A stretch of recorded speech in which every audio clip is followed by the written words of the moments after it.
Hello and welcome. तो दोस्तों, मैं आज आज़ादी पर, युद्ध पर और विकसित भारत पर, जो कि इंडिया का एक सपना है 2047 को एक डेवलप्ड नेशन बनकर उभरने का। As we all know how our India got its independence, what sacrifices our freedom fighters have made for this independence.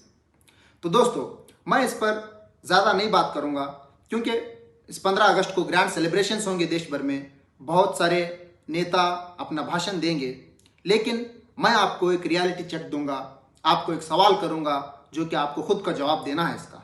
तो दोस्तों, हमारे फ्रीडम फाइटर्स, हमारे रहनुमा इस देश को आज़ाद कराने के लिए अपनी जानें क्यों दी? उनके कुछ मकसद थे अपनी जानें देने के। वो ऐसे ही तो नहीं अपनी जान कुर्बान किए इस देश के लिए। उन्होंने एक अच्छे हिंदुस्तान का सपना सोचा था। क्या उनके सपने थे?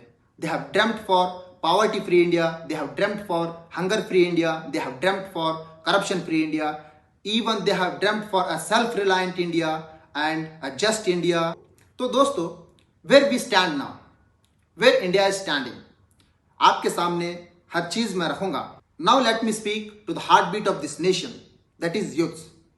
इस इंडिया में more than 65% of population of India is under the age of 15 to 35.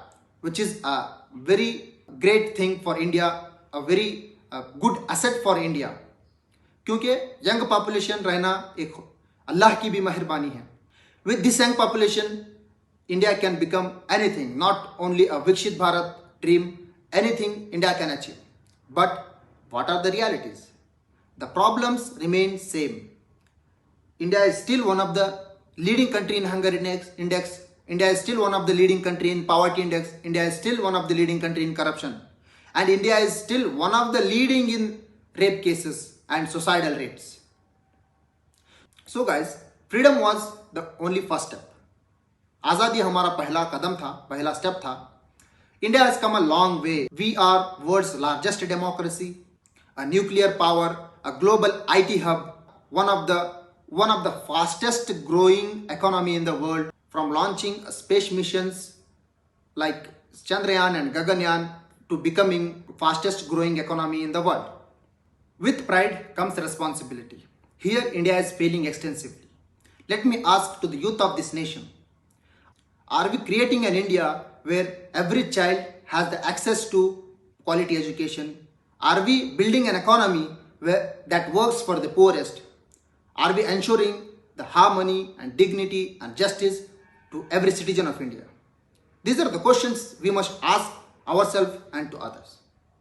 The answer is big no. Quality education की बात करते हो, let me tell you one report here, one data here. According to the ESSER report, 40% of rural students of 5th class can't able to read the textbook of second standard textbook. This is the education level of India. Quality education की बात करते हैं। फिर दूसरी problem यह है कि college degrees are plenty but job ready skills are lacking. Youth unemployment and under unemployment is more than 15%, which is one of the highest among in the whole Asia. Economy की बात करते हैं। Economy is nowadays facing crisis at the global level. Rahul Gandhi ने भी कह दिया कि Indian economy is a dead economy. और मैं एक इंसिडेंट बताऊंगा यहाँ पर, जो कि हमारी वार चल रही है, इकोनॉमी वार यूएस के साथ। वो रीजन साइट करता है डोनाल्ड ट्रंप, यूएस प्रेसिडेंट, क्यों उसने टैरिफ्स इंक्रीज किए। उसने ये रीजन बताया कि India is trading with Russia in arms and oil trade, और this is helping to kill Ukraine people. US president को यूक्रेन के कुछ लोगों के मरने की फिक्र है। उस यूएस ने फलस्तीन को मारने के लिए इजराइल को फंड कर रहा है, आर्म्स सप्लाई कर रहा है, पैसों का सप्लाई कर रहा है, हर चीज का सप्लाई कर रहा है, हर चीज का सपोर्ट दे रहा है उस मासूम फलस्तीन के बच्चों को मारने के लिए, औरतों को मारने के लिए, सोल्जर्स को, रिपोर्टर्स को मारने के लिए, वहां पर लोगों को यतीम बनाने के लिए वो फंड करेगा तो चलेगा। तो ये एक international illogical thing has SDG goals, Sustainable Development Goals, which first two goals itself says no poverty and zero hunger. इस देश में जहां हर एक दरवाजे पर गरीबी दस्तक देती है, वहां पर ये लोग ऐसे गोल्स रखे हैं जिसको अचीव करने के लिए जो रिक्वायरमेंट्स है वो तक नहीं किया जा रहा। ना बीपीएल के लोग ना अबव पॉवर्टी लाइन में आ रहे हैं, कोई इंप्रूवमेंट्स भी नहीं इसमें दिखता है। तो एसडीजी गोल्स की बात हो गई। I would like to tell you one report, one data here. More than 3 lakh people dies due to hunger in India, due to malnutrition.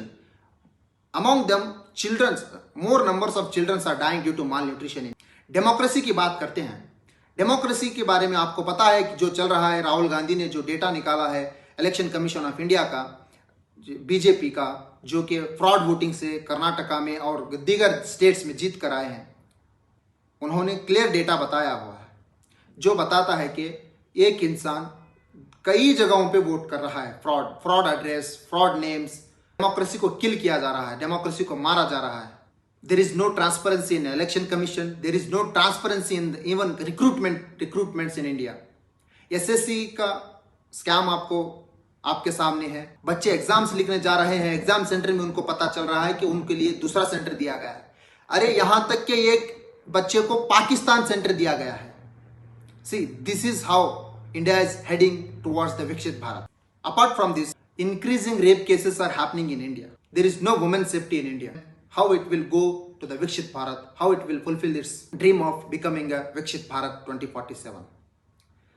Remember one thing, वही देश महान बन सकता है जिस देश में एक नारी, एक लड़की, एक औरत, एक बच्ची खुले सड़क पे फ्रीली घूम सके। एक बच्ची खुले सड़क पे घूमते हुए अपने आप को महफूज फील कर सके। उसको ये जरूरत ना पड़े कहीं जाने के लिए, अपने साथ एक भाई और एक बाप को लेकर जाना पड़े। वो देश महान नहीं बन सकता। With all these problems and issues, India's dream of becoming Viksit Bharat 2047 will be an illusion. On the other hand, to achieve this goal of Viksit Bharat, India should work on these issues and to resolve these issues. More importantly, India should work on its youths, which is a major power of India, which is an asset of India, which is the future of our India. Once Swami Vivekananda said, "Give me 100 energetic youths and I will reform this nation." Now, we have more than 100. We have millions. We have youth population which is equivalent to the population of the other countries, many countries. So, working on youths is an inevitable thing now by making reforms in education system, by not just focusing on degrees, but focusing on skills, by digital empowerment, by protecting the democracy, by empowering the women, by increasing the safety and to empower the Nari Shakti of India, and civic participations. These are and the more government initiatives for the development of youths and startups and all. As on this Youth Day, India has the theme of local youth action for the SDG and beyond. To fulfilling this SDG itself, the theme has been kept. मैं personally कुछ suggestions भी दूंगा youths के लिए। We need to work on our skills, we need to use social media properly, we need to use many different platforms and we need to focus on improvements.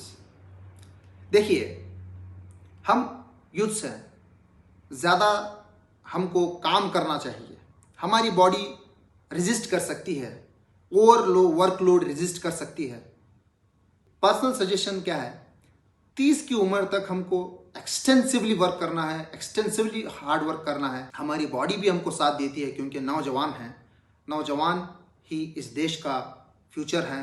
Let's not just celebrate this independence day, let's make aware of this countries youth, let's be united, let's be fight for the problems of India which is facing. जय हिंद।